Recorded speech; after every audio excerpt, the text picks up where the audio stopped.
Hi, everyone, and welcome to today's Teen in Action Forum, joined by myself, Alana, and I will be your host and facilitator for today's session. I'm really thrilled to be here with all of you as we're going to explore some exciting topics in technology, idea, innovation. Today's particular session will be on AI in climate action. For those who may be new to us, Teens in AI is a multi-award winning social impact initiative that was launched at the United Nations AI for Good Summit back in 2018. Our mission is simple: to empower the next generation of AI leaders and innovators. Over the years, we've reached more than 20,000 young people across over 250 cities in 97 countries, truly making a global impact. And we hope to reach even more. Today's session is in partnership with Sage, an organization that is committed to inspiring a new era of AI leadership. And together, we're paving the way for more young people to make a difference in AI. But before we get started, I have some more news. At the end of the workshop, in today's session, we'll be sharing some more information and special discounts on our latest courses, programs, and events. So if you're passionate about AI and you want to take your skills to the next level, this is an opportunity you don't want to miss. We'll share all the details at the end, so stay tuned. And now let's get into today's session. So for today's session, you'll get a chance to learn a little bit more about the climate crisis and climate science, and how Sage Earth is using AI categorization to help smaller businesses, and why this is important for carbon footprint tracking. You will also participate in a workshop, which is a challenge of how AI systems can improve categorizing fuels for carbon tracking. And of course, at the end of the session, you'll be sharing your thoughts, questions, and your feedback. So I'm going to now introduce our speakers for today, which is Graham and Natalia from Sage. On the left, we have Graham, who is a product manager at Sage Earth with over 10 years of experience in business software. He's specialized in conversation intelligence tools at companies like Refract and Allegro before joining Sage Earth in 2023. And we see they've now joined us on screen. Since then, he's played a key role in launching the Carbon Measurement API and also user-facing carbon accounting products. And outside of work, he lives in Newcastle, which is based in the UK, Newcastle upon Tyne, with his wife and 2 cats. Natalia, on the right, is a climate scientist at Sage Earth with over 15 years of experience in environmental research, policy, and sustainability consulting. She works making carbon data meaningful for businesses. Outside of work, though, Natalia is passionate about tango dancing, creating educational games, and exploring the connections between nature and human systems, both scientifically and emotionally. Now, let's give a warm welcome to Graham and Natalia, and let us begin. Thank you, Anna. Thank you, Graham. Pleasure being here. And it's an exciting topic for me, not an easy topic, but it is a very important one. And most importantly, it is a very meaningful one to engage with and to start thinking about when we think of how could we use tech for good. This is a very good cause to get engaged in. Try to zoom out and get the big picture, right? Like, why are we talking about climate crisis? Why is it a climate crisis? And what's the difference between a climate crisis and climate change, right? So it's a climate crisis because it's not just one issue that we're looking at. It's very tempting to think of climate change in terms of the emissions that we're generating, the carbon footprint, but it's not just that. The climate crisis is part of a larger system breakdown, what we have been conceptualizing for a few years now as planetary boundaries. These visuals here on this slide show us these planetary boundaries, a conceptual way of looking at the health of our planet. And think of it as Earth's critical life support system, but not for the Earth itself, but for us as a society, right? So when we cross these boundaries, when we go beyond this safe operating space, which we see in green color, the planet becomes less stable, less predictable, less suitable for our lifestyle as we have come to enjoy it as a society. And it's not really about saving the planet. Climate action is not about saving the planet. It is about keeping the earth livable for us as humans and for the nature as it is and as it is supposed to support our economy, our way of living, our comforts, and so on. So climate has changed before. Our planet is more than 4.5 billion years, right? We have had hotter climates on this planet millions of years ago. The big difference and why it's a problem now is that human beings, and especially the developed human society as we are now, we have not witnessed such a climate before. We have not lived in such an unstable climate before. So this is a very new experience for us as a society. We have never dealt with so much unpredictability before. And what is also different now is that the speed of change in the climate is increased because of the inputs that we as human beings through our economies have, the emissions that we're generating.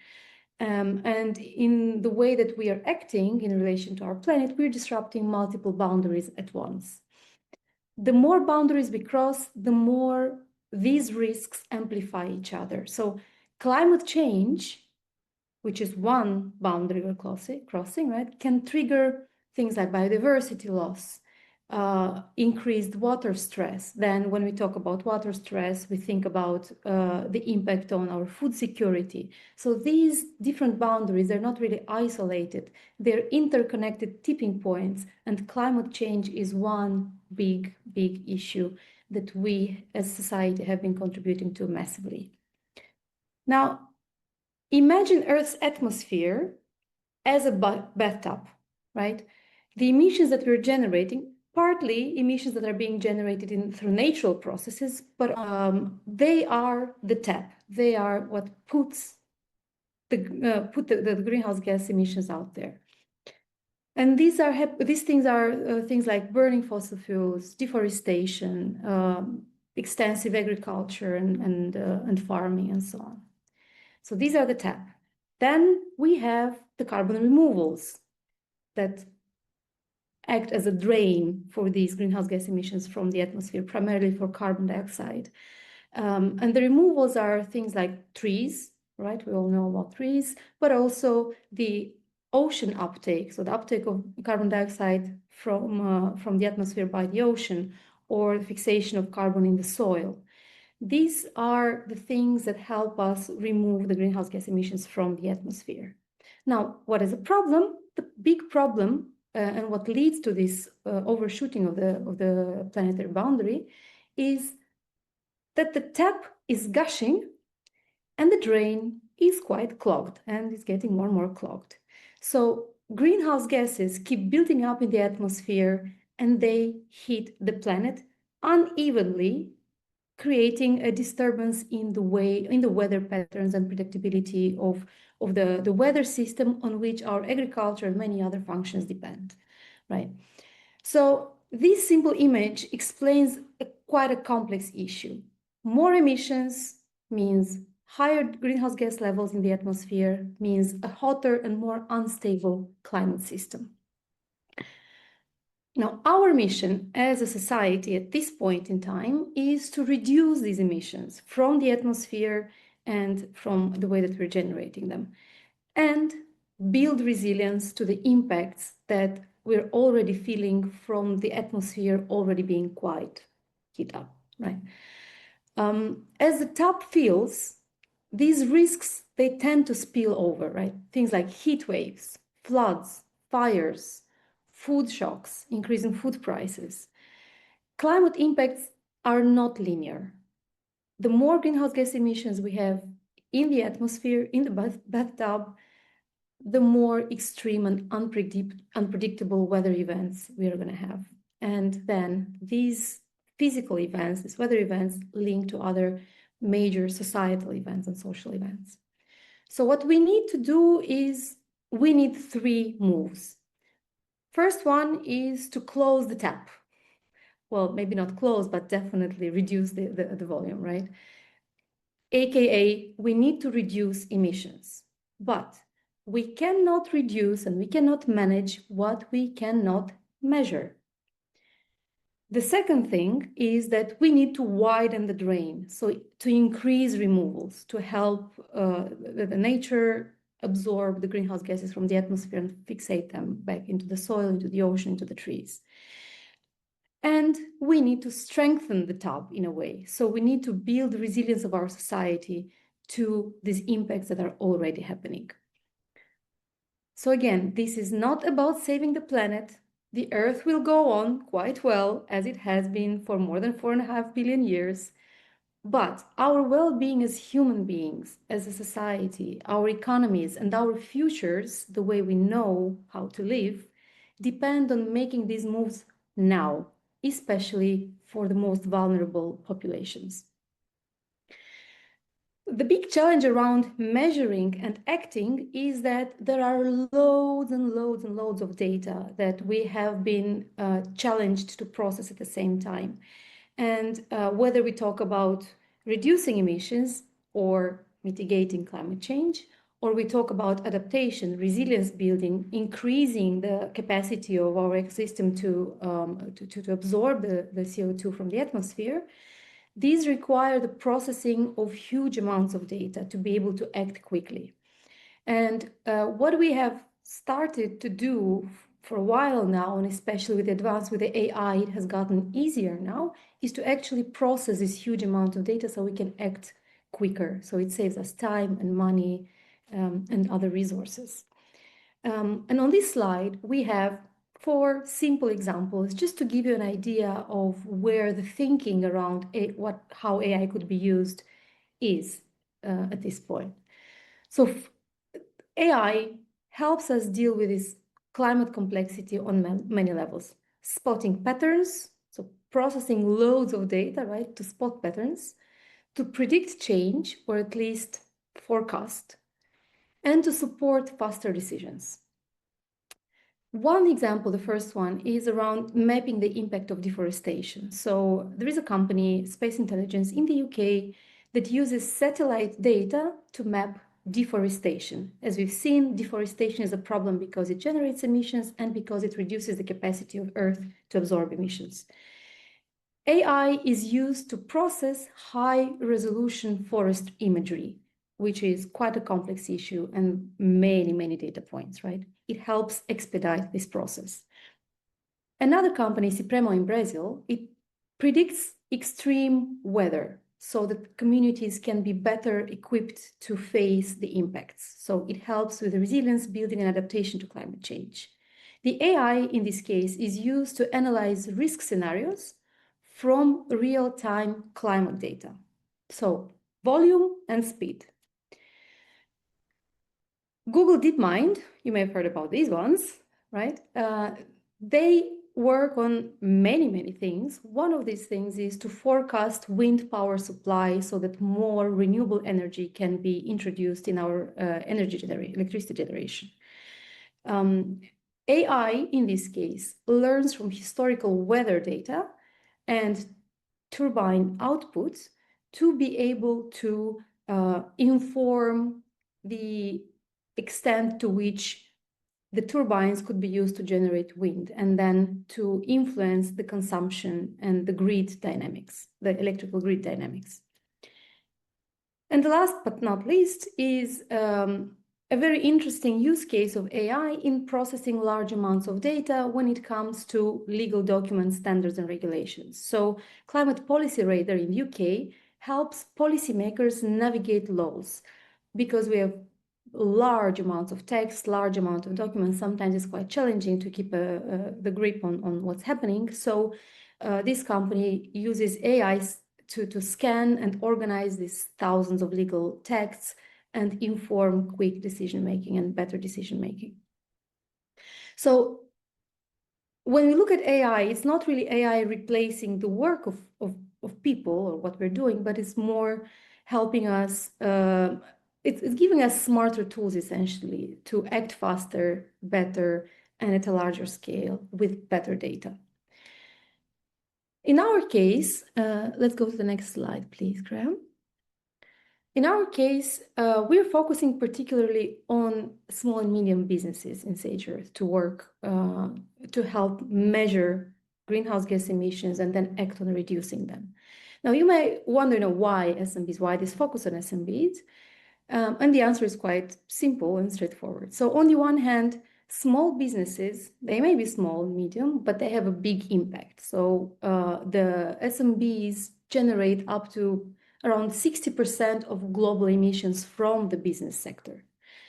Often, these go unnoticed because of the size of the businesses, but in an aggregate mode, it's quite a big impact. When we talk about climate policy and tech, where tech could be used and how climate policy could be applied. So we need to tackle these cohorts, so to speak, of entities, the small, medium businesses, in large numbers, and they also need to act. But most SMBs, although they may want to act, they're quite limited in the time that they have available, in the tools, in expertise, and frankly speaking, in money, because it's not easy and it's not cheap to measure carbon footprint and to reduce the carbon footprint using our traditional ways, right, without the help of AI or some sort of an automation. So many businesses, many small and medium businesses, they are really focused on staying afloat rather than, calculating their greenhouse gas emissions and acting upon that. And that's where we as Sage and particularly the Sage Earth project comes in. We use the software to make carbon footprinting simple, quick, easy, and still accurate, and most importantly, useful for both the small and medium businesses and for the real economy, right? So while many other tools and many companies are focused on supporting larger corporations, and rightfully so, they are big emitters, we're trying to address a wider number of businesses that are smaller so that we have an impact at scale. Now, Graham, and I'll hand over to him. He will give you more details on how we're doing that. And and probably then give you a bit of a taste of what AI is doing in our carbon accounting. Awesome. Thanks, Natalia. Yeah, so for the next section of the talk here, I'm going to be walking through how we use AI in a real-world product. The purpose of the model that we use is to automatically categorize business spends, and we do that with the end result of using detail about those spends to estimate the emissions, the greenhouse gas emissions that come from those spends. We're going to walk through, I'm going to give some detail about how we do this, why we do this, and the considerations that we have to make when we're interacting with the end user here. And then we'll have some time to take general questions. So if anyone does have questions from anything that Natalia's just gone over or anything I go over in this section, then drop them into the chat and we'll be able to wrap those up after this section. So yeah, the model that we use, as I say, uses AI to categorize the spends that a business makes. Our software solution automatically imports those spends. It assigns a suggestion of what the category of that spend should be, and then we interact with the end user to make sure that's right, and that ultimately the output of that whole process is that we calculate the emission associated with that spend, and that gets rolled up into a carbon footprint. So when we're thinking about estimating or measuring carbon emissions, there are a couple of ways of doing this. What we're going to be talking about today is what's referred to as a spend-based methodology. Now, if we want to estimate the emissions of a business, we need to understand things about the activities that that business conducts. When I talk about activities, most things that a business does produce an emission of greenhouse gas of some kind.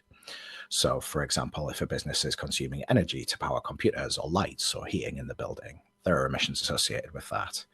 If a business is delivering physical goods from one location to another, there are emissions associated with that. And we need to understand enough about the activity in order to pass that through our methodology and understand what the emission is of that, so that that can be rolled up into a carbon footprint. And from there comes the understanding. And as Natalia mentioned, once we understand, or once the business understands where the emissions have come from, that gives them a sensible starting point to take actions to reduce those emissions. So the goal of our system is to provide an estimated upstream carbon footprint based on what the software knows about the activities a business conducts. And our methodology states that we can estimate an emission if we understand either what the business did, which we refer to as a usage, or what the business spent money on, which we refer to as a spend. So an example of a usage, as I say, if a business is consuming electricity energy to power their buildings, that's measured in kilowatt hours. Or if we're talking about transportation of goods, that's measured in a distance metric like kilometers. With a spend, we could be talking about a purchase of goods from a supplier. So if my business is a physical retail location, I'm buying in, could be timber for construction, or it could be food or whatever. There are emissions associated with the production and the transportation of that material to my business. And similarly, also, some of these activities we can have multiple data points from different sources for. So electricity energy usage, I mentioned that we can measure in kilowatt hours.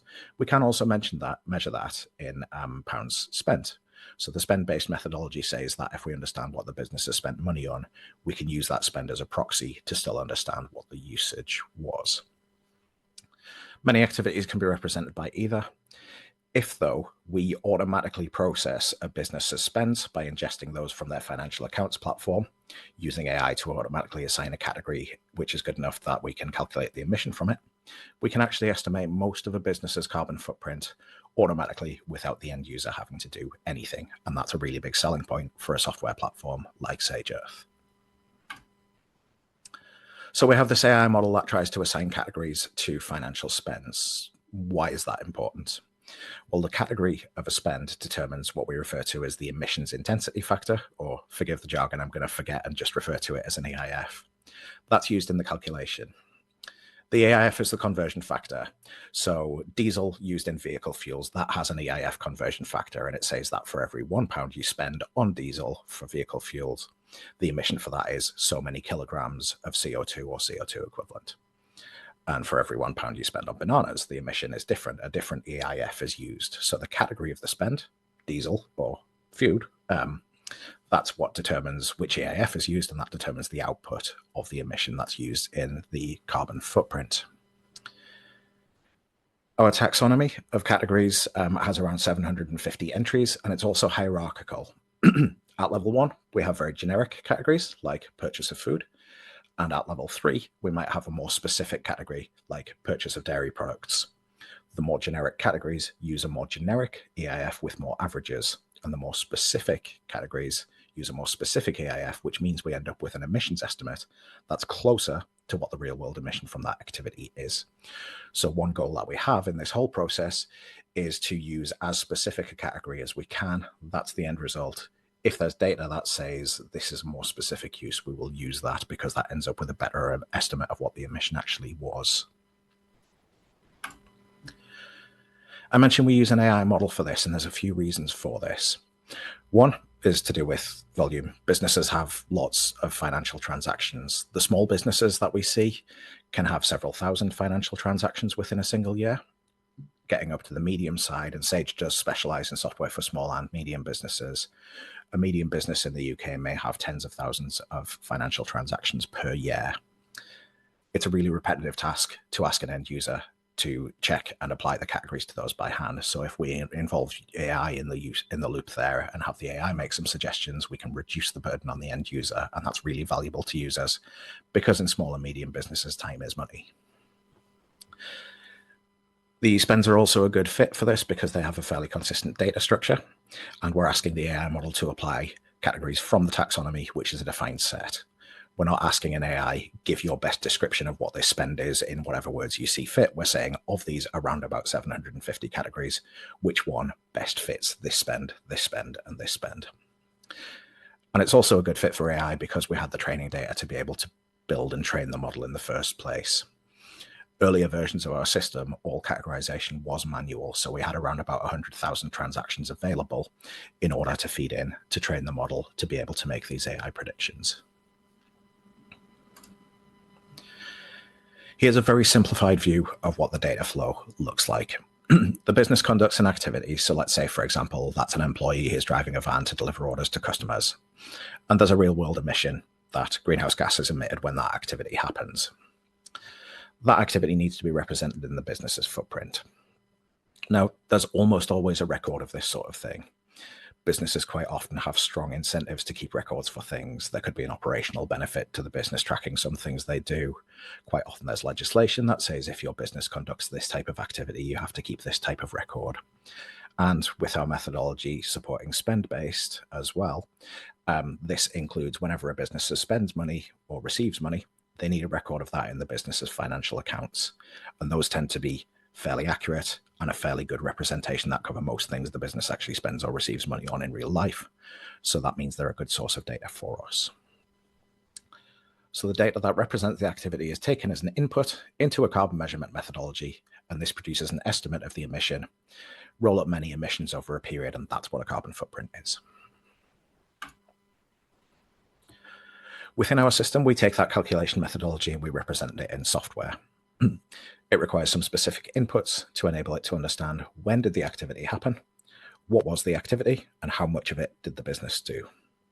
And given those inputs describing a single activity, it then outputs an estimate of the emission, which you can see on the right-hand side of this screen.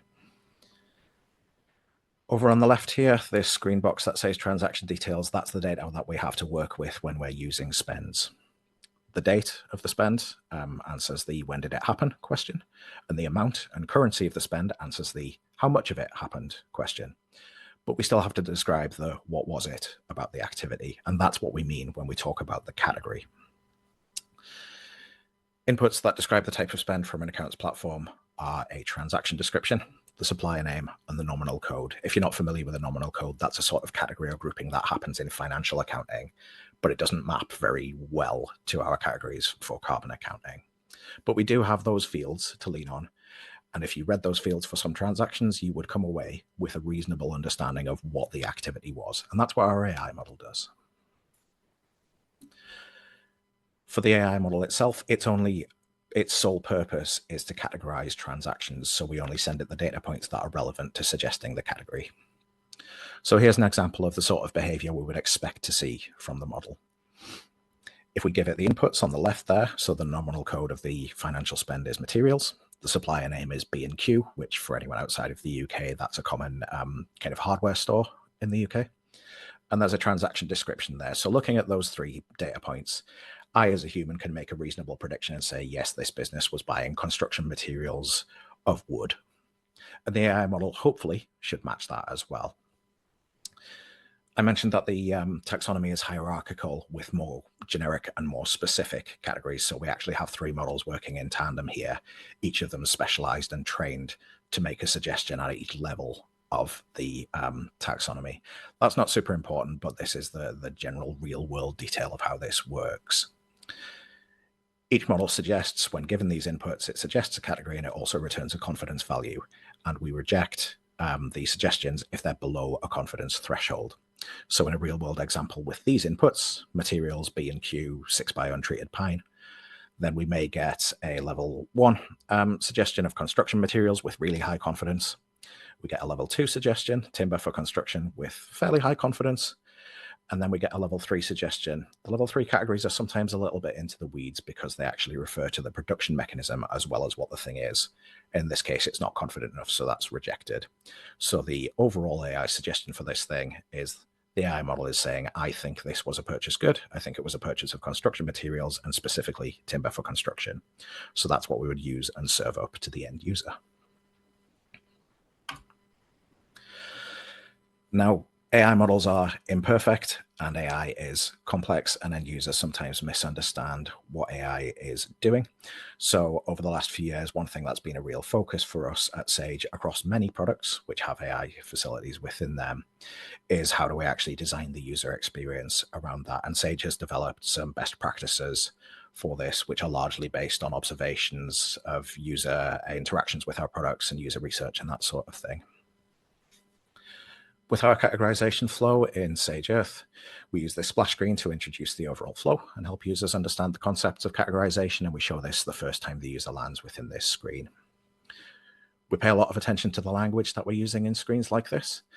We use behavioral science principles throughout to try and get the best result for the end user and from the end user. So in this case, you can see an example of the principle of reciprocity, which states that when a provider of a solution goes to a user of that solution and says, here's what my solution did for you, now here's what we want from you, we get better results than just saying to the end user, here's what we want from you. One of those principles that Sage has developed through this user research is that users find it really important to understand what action was taken by AI versus what action was taken by a human end user. So we use these visual indicators to show when the suggested category has come from AI, or we don't show those if the suggestion has come from the end user. I mentioned that the AI's predictions are imperfect, and it's important to acknowledge this. We know sometimes it will make bad suggestions, so it's really important that we allow the user the capability to edit the category. We encourage users to edit where the suggestions are wrong and apply a different category which more closely describes the actual real-world transaction. And we encourage the end user to confirm the AI's suggestion when it's right, and we take both of those as feedback learning events that we feed back into the model so that over time it will iterate and do a better job giving similar types of descriptions for similar types of transactions in future. As well as the suggestions being important, it's also really key to recognize that the end user often has context about what the spend actually was in the real world that the system can't know, because all we have to work with are the fields that we have, like the description and the supplier name. So we always trust the end user's edits, the end user's suggested category, over what the system suggests. We always take that in good faith and assume the user knows what they're doing and knows something that we don't, even if they suggest a category that doesn't really line up with what we might expect given the transaction description. We trust that the end user has context that the system doesn't, so their edits are always the ones that are actually applied. We do have some challenges with this. It's not perfect. Few things in real life and real software ever are. In this case, some of the challenges that are worth calling out is we have reasonable volume of training data, but that was sourced from a relatively small pool of around 100 businesses that had used our solution up until that time. So that means that there are gaps and biases in that training data. The model I'm talking about here, we have an earlier version of it in our software that's in production today, but I've actually mostly been talking about a version that hasn't gone live yet. We're about to have a really big release in the next couple of months. So while we've done some internal testing, we know there's still potential here that the model might make some bad suggestions. Hopefully, encouraging users to edit bad suggestions and to confirm good suggestions will help to mitigate that.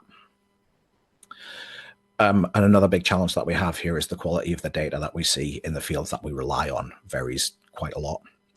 I was involved in an exercise to produce some data to help QA this model to quality assure it while it was in development last year. And a group of us took around 10,000 spends, which the model hadn't been trained on. And we compared the model's suggested category of that with our own suggested category. And we did that as a blind test. And what we found is there's a reasonable chunk of transactions that actually, even with the nominal code, the description and the supplier name, as a human looking at that, if you don't have other context about what the transaction was, you can't really make a good suggestion. So we know that quality of data is really a factor in how good the prediction of the category is. Unfortunately, end users still want the model to perform well, so we can't entirely just say it's garbage in, garbage out. We do still have to make best efforts with this because users are relying on this as a tool. I'm going to pause here, and I think now's a good time for us to take some questions.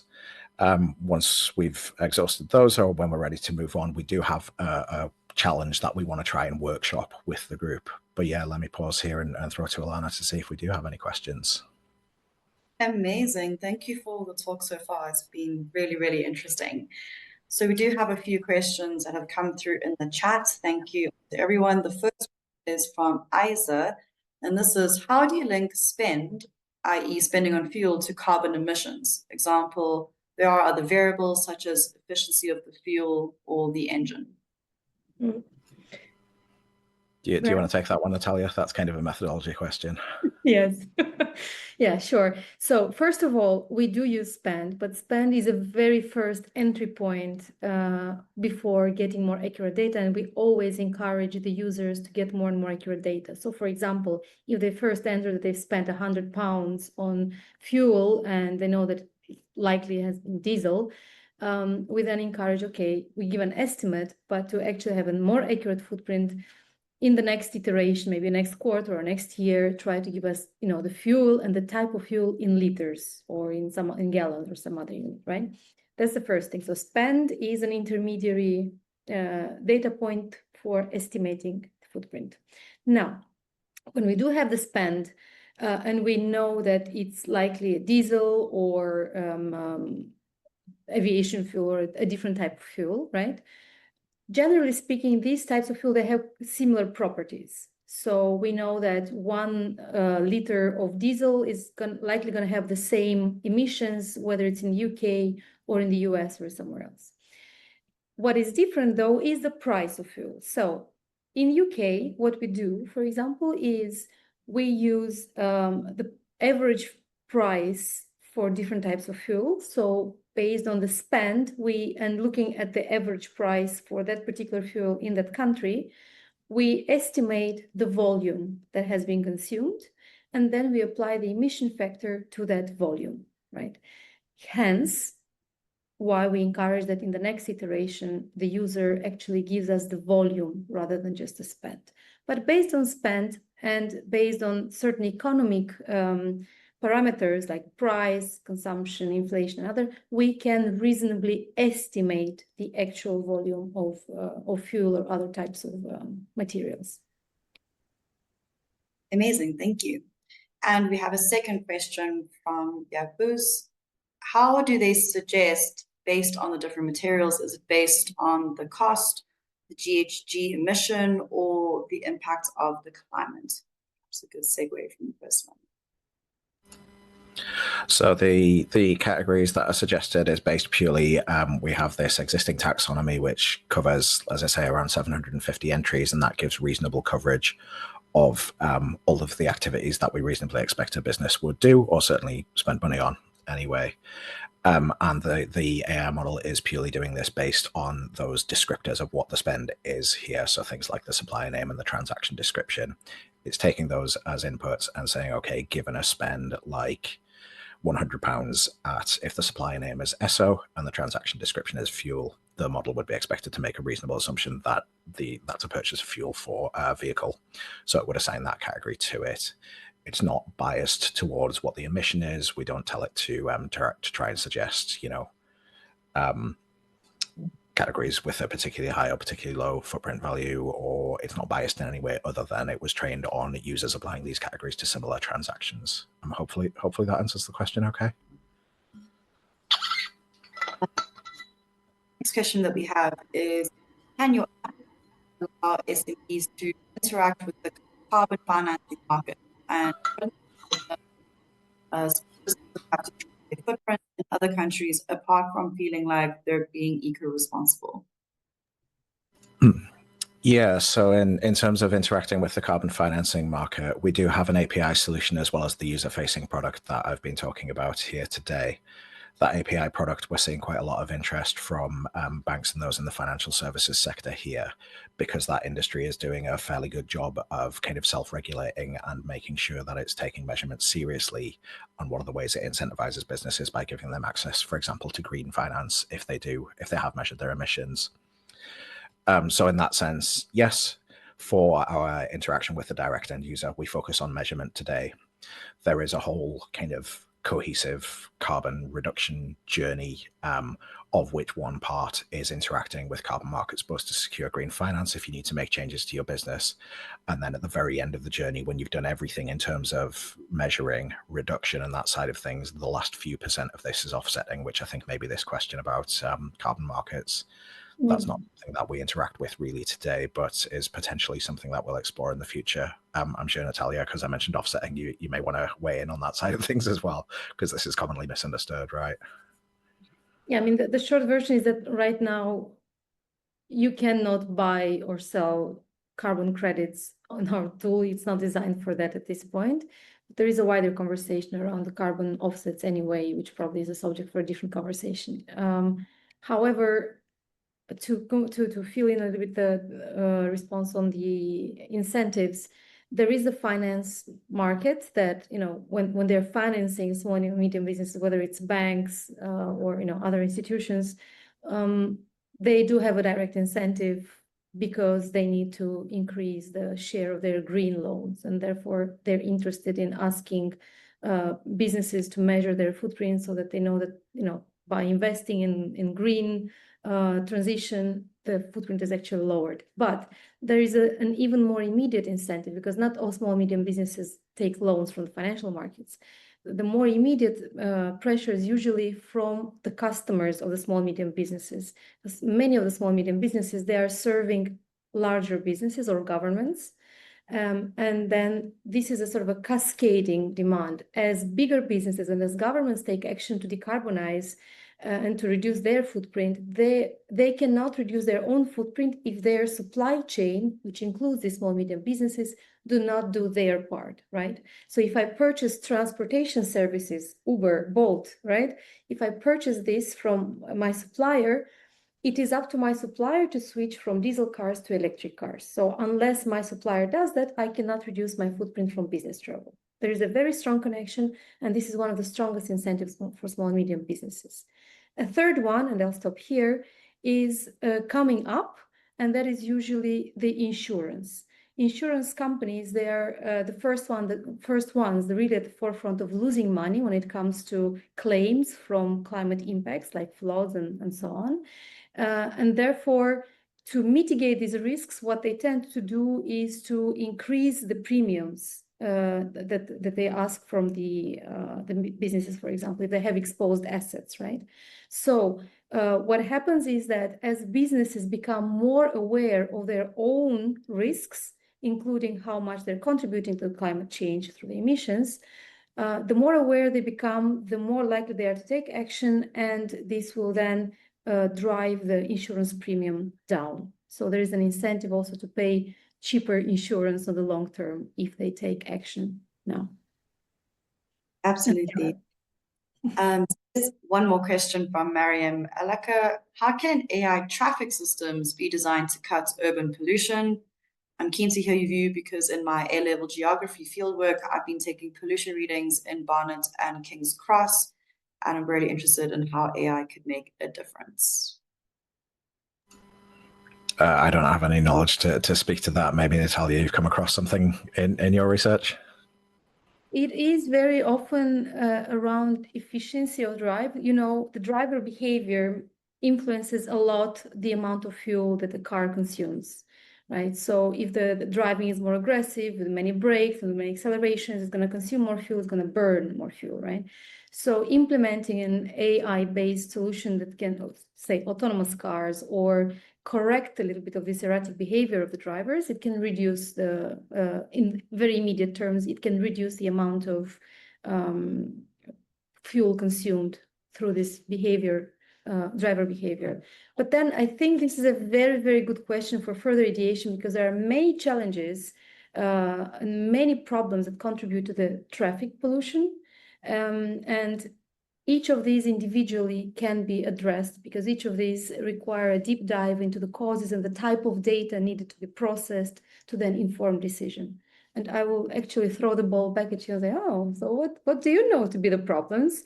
And how, if you drill down, how could, what sort of data we need to resolve that problem, and how could AI be used there? But yeah, one example is this, the correction of driver behavior to reduce fuel consumption.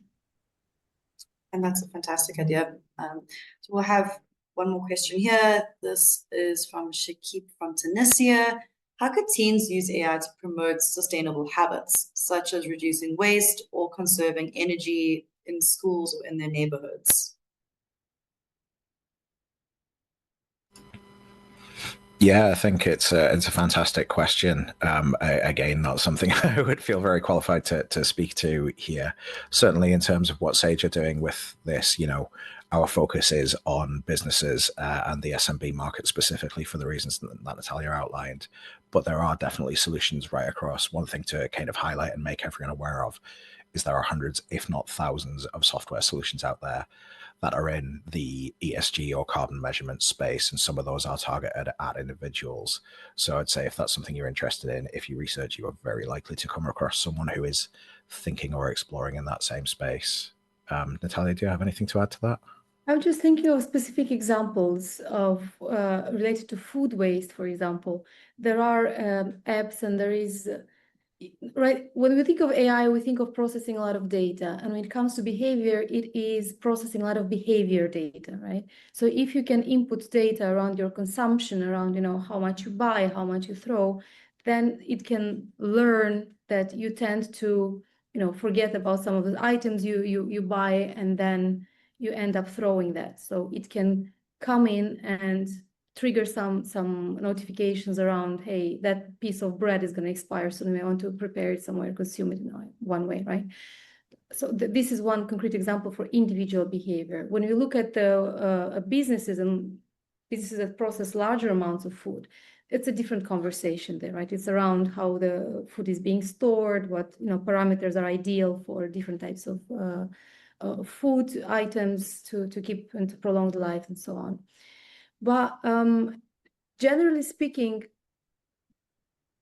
I'm looking at reducing waste and conserving, I think it's this one, right? Reducing waste and conserving energy. In terms of conserving energy, there is a very, very big effort across the world around understanding consumer behavior when it comes to energy consumption, so that at this point, when we generate electricity from wind or from solar power, it's intermittent, it's not constant and continuous. So to be able to increase the share of renewable energy in the energy mix, we need to understand when consumers use most energy, so we can use more of the solar and wind power, and when the consumption is less, so we can kind of compensate with other sources like nuclear or steel, fossil fuel, to make the balance there realistic. So AI is used to predict these consumption patterns and to suggest in real time when to turn on one tap or the other in terms of where the energy is being produced. And there are many, many more. It's a wonderful question. I think you can even have a whole workshop just around this question. Absolutely. And let's just take one more question from Joseph before we move on to the workshop. How can we as young people contribute the data needed for these AI models? For example, could we use our phones to collect environmental data? Some people might think using AI for climate harm, like finding more fossil fuels. So how do we prevent that? Yeah, let me speak to the second part of the question first, because that's actually really pertinent. One thing that's important to recognize is, while we've talked about AI as a concept for decades at this point, the current wave, generative AIs, has really only been unlocked and is starting to be used in meaningful ways in the past really 2.5 years or so. When an industry and technology is moving really fast like this, there are always risks. And I think one thing that's really important to be mindful of is that legislation, regulation around what AI can and can't be used for, what is responsible use of AI, that's likely to move much slower, because legislation tends to move slower than technology.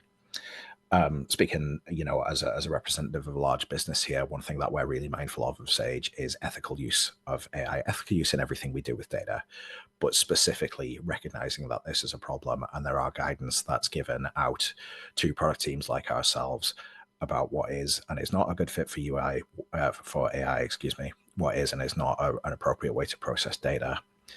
Now, the independent market's not necessarily going to self-regulate itself there.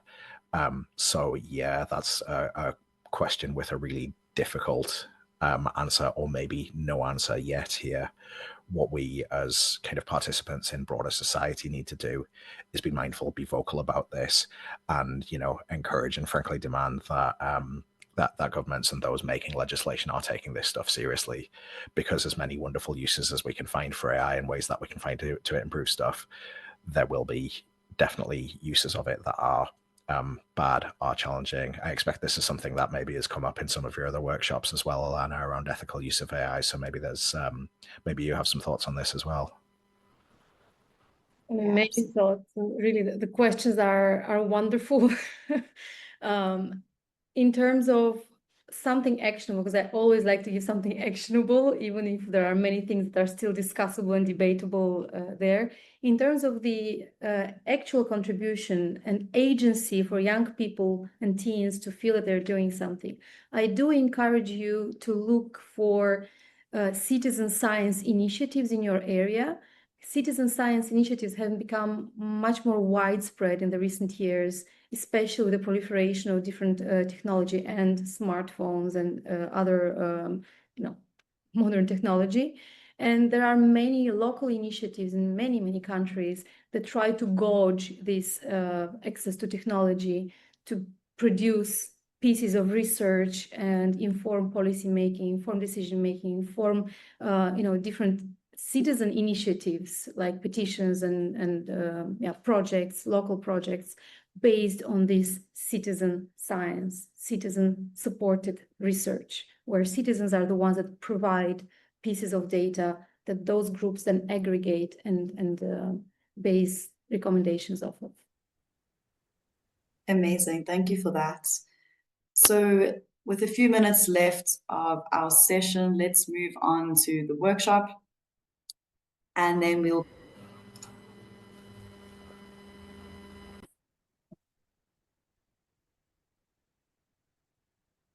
you can move on to the next slide, Graham. Okay, brilliant. Sorry, I lost you for a second there. So yeah, we'll do a very quick version of this because we only have a few minutes left. I mentioned we do have some challenges in the model as it sits today. And one of these comes around the data quality piece that I was speaking about. Sometimes given the fields that we look at today, we don't have enough detail for the model to make an accurate prediction or to give a usable, actionable, good category for that spend.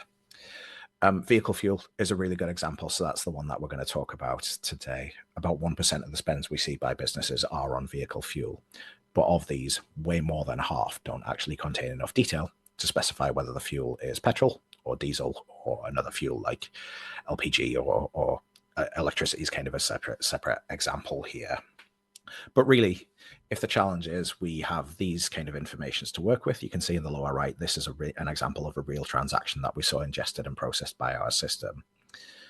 Given those details, we understand well enough to understand that it is a purchase of fuel. The fact that it's coming from a supplier called a filling station suggests vehicle fuel. So I would feel fairly confident in that assertion, and probably so would our AI model. What it's not going to be able to do is assign the petrol category or the diesel category for this. And that's a challenge because those have different EIFs. They have different emission amounts. You get a different carbon emission from burning diesel versus burning petrol. So the less accurate emission is a problem. One problem that's also present here is that the end user has context that the system doesn't. So if an end user sees this and we've given it a generic category like unknown vehicle fuel, the end user may have context that we don't, like in my business, I know our entire vehicle fleet is diesel, so this must be a purchase of diesel. So this is a challenge and something that I wanted to kind of hear if anyone does have any suggestions for. This is a real world challenge that we've not done a ton about yet, but we do have some ideas. Given an input like what we've got in the lower right here, does anyone have any suggestions for how our AI model could do a better job than suggesting unknown vehicle fuel and get an accurate read on whether that purchase of vehicle fuel is something more specific like petrol or diesel? I have some ideas. Maybe Natalia has some ideas as well, but we'd love to hear if anyone from the chat has a suggestion about what we should think about when we're considering a problem like this.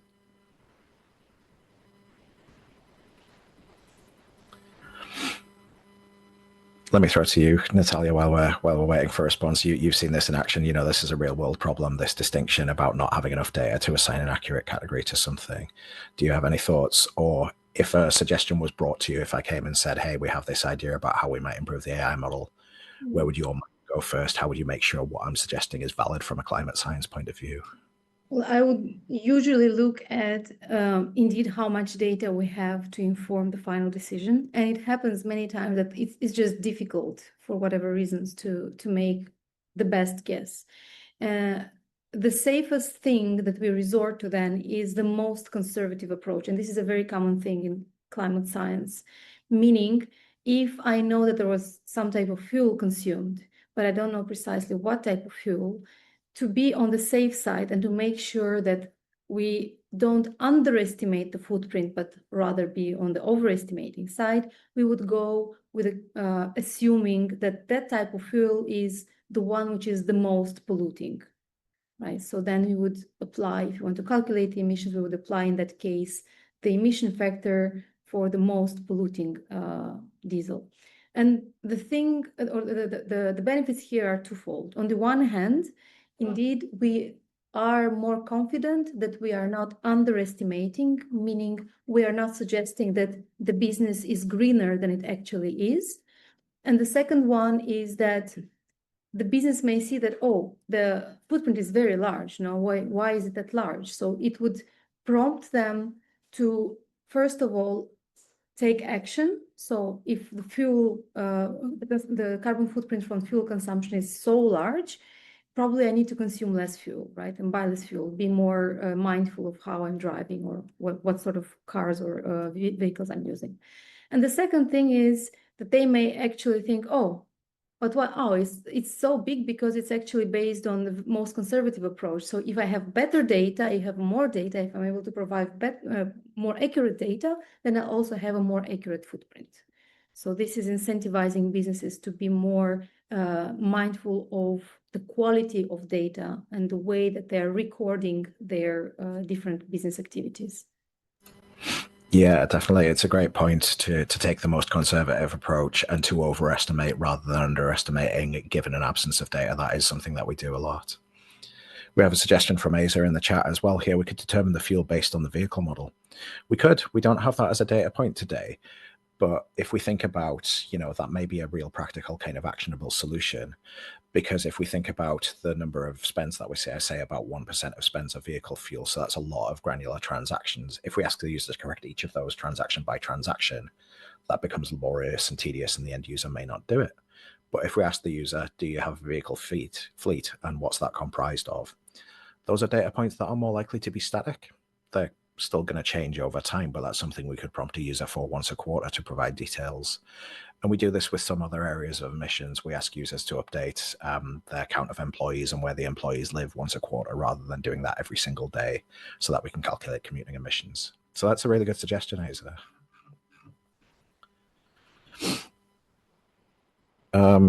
Cool. I think we are coming up to time here. Alana, did you have anything you wanted to close with?